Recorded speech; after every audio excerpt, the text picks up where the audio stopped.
जय गुरु जी। शिव महापुराण श्री रुद्र संहिता 7वां अध्याय। विवादग्रस्त ब्रह्मा विष्णु के मध्य अग्नि स्तंभ का प्रकट होना। ब्रह्मा जी कहते हैं, हे देव ऋषि, जब नारायण जल में शयन करने लगे तब शिव जी की इच्छा से विष्णु जी की नाभि से एक बहुत बड़ा कमल प्रकट हुआ। उसमें असंख्य नालदंड थे। वह पीले रंग का था और उसकी ऊंचाई भी कई योजन थी। कमल सुंदर, अद्भुत और संपूर्ण तत्वों से युक्त था। वह रमणीय और पुण्य दर्शनों की योग्य था।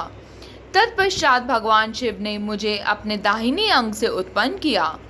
उन महेश्वर ने अपनी माया से मोहित कर नारायण देव के नाभि कमल में मुझे डाल दिया और लीला पूर्वक मुझे प्रकट किया। इस प्रकार उस कमल से पुत्र के रूप में मुझे जन्म मिला। मेरे 4 मुख लाल मस्तक पर त्रिपुंड धारण किए हुए हैं। भगवान शिव की माया से मोहित होने के कारण मेरी ज्ञान शक्ति बहुत दुर्लभ हो गई थी और मुझे कमल के अतिरिक्त और कुछ भी दिखाई नहीं दे रहा था। मैं कौन हूँ? कहाँ से आया हूँ? मेरा कार्य क्या है? मैं किसका पुत्र हूँ? किसने मेरा निर्माण किया है? कुछ इसी प्रकार के प्रश्नों से मुझे परेशानी हो रही थी।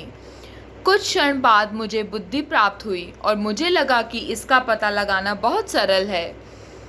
इस कमल का उद्गम स्थान इस जल में नीचे की ओर है। इसके नीचे मैं पुरुष को पा सकूंगा जिसने मुझे प्रकट किया है।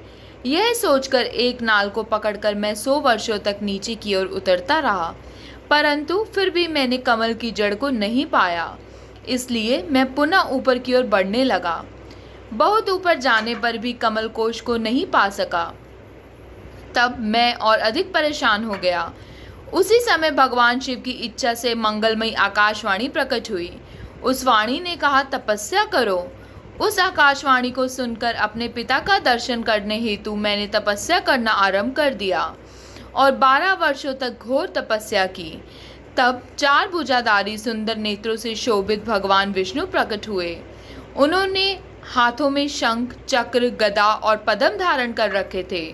उनका शरीर श्याम कांति से सुशोभित था। उनके मस्तक पर मुकुट विराजमान था तथा उन्होंने पीतांबर वस्त्र और बहुत से आभूषण धारण किए हुए थे।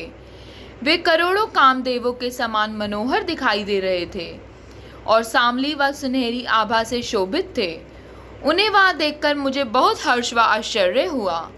भगवान शिव की लीला से हम दोनों में विवाद छिड़ गया कि हम में से बड़ा कौन है। उसी समय हम दोनों के बीच एक ज्योतिर्मय लिंग प्रकट हुआ।